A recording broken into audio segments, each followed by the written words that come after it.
Welcome to another video from earnped.com. I'm Stevie B. Happy to have you all with me today. Let's take a couple of sips to get the day started. Yes, I am still hunting dobbies.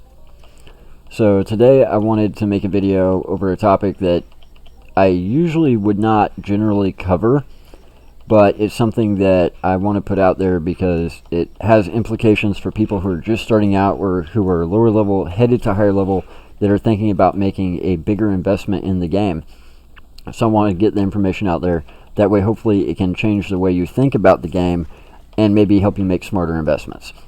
So if you look at my little thing right here, you will notice that this little green number keeps popping up.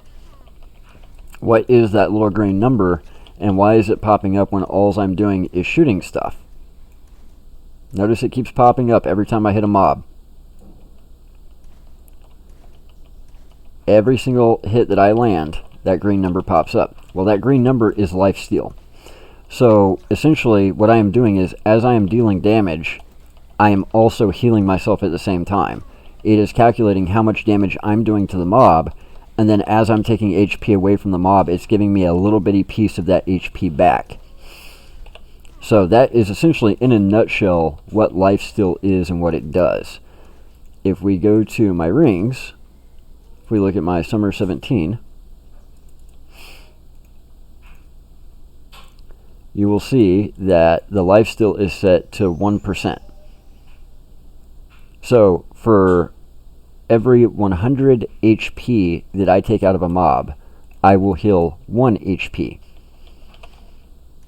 So that's why you're seeing the 0.2, 0.3. That's 1% of what I'm doing. If I'm doing 20 damage, I'm getting healed 0.2. If I do 30 damage, I'm getting healed 0.3. So it's taking 1% of the damage that I'm dishing out, and it's giving that back to me, healing me very, very slowly. Now, it can go much higher than that. I think the item side, it caps out at, let's see here, what is it, 10%? Where is lifesteal? Lifesteal right there. So I've got 1% from item, but I can have up to 10%. And then I can have up to 15% from action for a total of 20% total. So I've only got 1%, which, you know, is okay for my hunting level. I've experienced up to like 5% before from other ring combinations whenever I've done like Mayhem ring rentals. And it is a real game changer. People don't think about it, but lifesteal really changes how you hunt because it really reduces and or eliminates the need for fapping altogether. Now, obviously, I'm using a pistol, so these mobs are getting to me quick enough that they can actually do some amount of damage to me. However, if I was using a rifle, let's say, and I was downing the majority of mobs before they even reach me, but then the mobs that I did reach me managed to do some amount of damage to me, lifesteal can almost eliminate your need for fapping altogether. Let's say that out of every 10 mobs I pull with a rifle, 1 actually gets to me, and when it does hit me, it's going to hit me really hard, right? But I've got enough HP that's not going to take me out. Well, that's fine. I'm not going to have to stop and heal because as I'm pulling those other 9 that I'm going to drop before they ever get to me, the lifesteal is going to heal me completely. And you see this during Mayhem when you've got 2, 3, 4, 5% lifesteal from ring rentals, and you're able to drop mobs fast enough from a far enough distance that most of them can't get to you. There's almost no need to fap because even the ones that do get to you and do damage, the lifesteal heals you whenever you drop them before they get to you after that.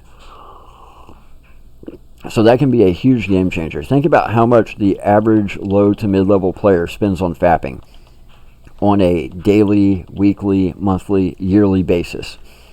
Now imagine you could reduce that fapping cost by 1%, by 2%, by 3%, by 4%, by 5%.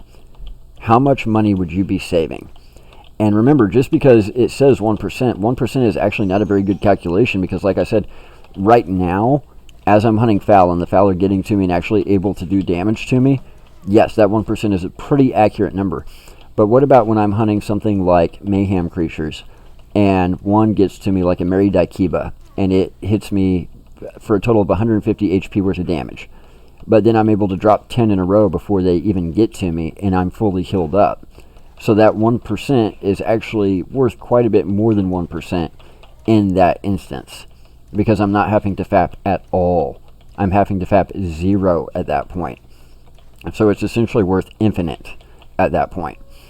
So lifesteal can be a real game changer. Here's the problem. Lifesteal items are not cheap. Any ring that you have that has lifesteal is going to be an uber ring. They're going to be very, very expensive.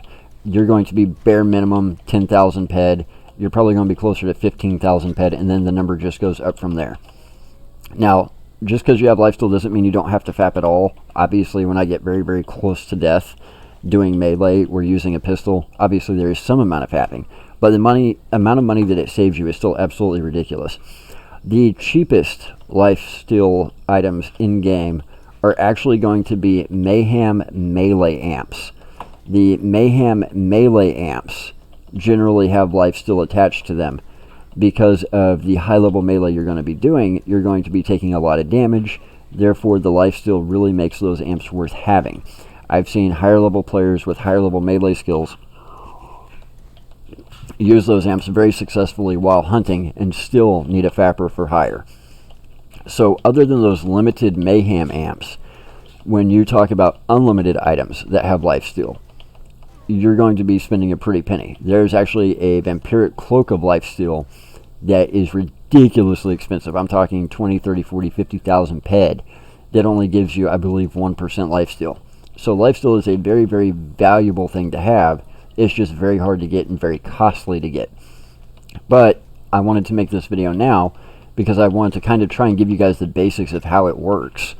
That way, if you're a low to mid-level player and you're thinking about making an investment in games, specifically in gear like rings, and you're trying to figure out what is the best combination of rings to get, what do I need to be looking at as far as ring combinations for my budget, lifesteal is going to be at the top of the list of things you're going to want to look for because of the sheer amount of money it will save you over your career. I cannot even begin to fathom the amount of ped that I have saved because this was my first Uber ring that I bought. Just the lifesteal function alone has been worth, I don't even know how much, but it has paid for itself several times over, I'm sure. And I'm sure it will continue to pay for itself several times over from here on out. Now, that being said, are there better rings out there? Sure. There are a lot better rings than the one that I've got. There's rings that have much better lifesteal, much better stats.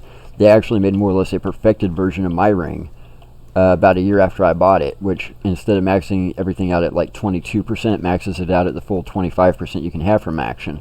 And that ring goes for about 10,000 ped more than my ring.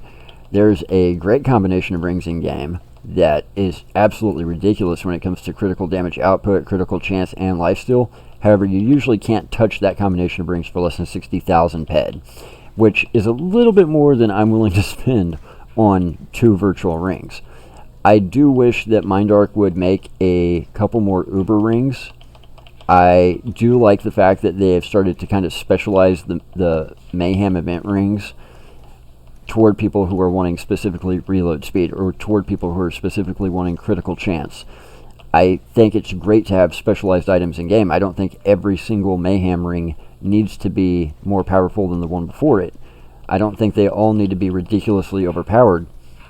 I think having some specialized rings is an awesome thing, because at some point, if you just go with each ring's more powerful than the one before it, what you eventually end up with is Lord of the Rings, where you end up with the one ring to rule them all, which is not necessarily good for the game or for the economy. But I would like to see them try and balance out making some really, really powerful rings with some really, really specialized rings. Maybe make one really powerful ring a year, and then, 2 or 3 regular rings to offset it. I also think that would do a lot for the players, because it would essentially give us greater markup on certain boxes and then lower markup on other boxes.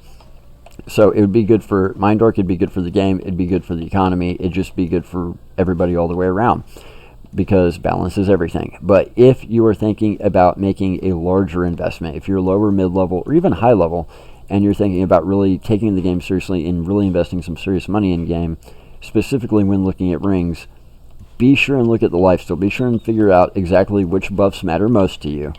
But lifesteal has always been one that's been at the top of my list, simply because of the amount of money it saves you over the course of a lifetime. When you're dealing with something like reload, you're saving time. But when you're dealing with something like lifesteal, you're saving money. And both of those things are very valuable, but to each their own. This one specifically is about lifesteal, so I hope you guys at least know a little bit more about how it works. Yes, it is going to be expensive. You're not going to be able to find it cheaply and easily, like I said, unless you're using those limited Mayhem Melee Amps. However, it can be very, very valuable. What is y'all's favorite ring? Let me know down in the comments below. If you've got any amazing ring combinations that you feel should be noted in one of the videos, or that players who are thinking about investing in game might be able to find at a reasonable price, even if it is quote-unquote expensive by real world terms, shoot me a private message. I'd love to know what you guys would like to see videos made over as far as rings, ring combinations, in-game gear, stuff like that. So I'll leave it there for today. Sip, sip, smack, smack. Y'all know the rest. Head over to earnped.com, because when you earn, we earn. That's by far the best way you guys can help support us. Simply log in, use the links on the website to go to hideout.tv. Hideout will add earnped.com as a drop-down option for you to redeem your points. Also, be sure and click the bell icon to be notified whenever we post new content. Be sure and subscribe to the channel and like all the videos. When you do these three things, YouTube gives us more exposure to people who have never heard of Entropia before, but who are interested in MMOs, sci-fi MMOs, and real cash economy gaming. A lot of times those people end up seeing the videos, learning about Entropia, and then they end up playing 6-12 months later, and they become part of the community, part of the economy. So it's not just good for us, it's good for you guys, it's good for the game, and who knows, that might be somebody that you end up trading with later on, all because they saw a video, because you hit subscribe, because you hit the like button. So you're not just doing us a favor, you're doing yourself a favor. We'll be back with more for you later this week. Till then, take care, Stevies.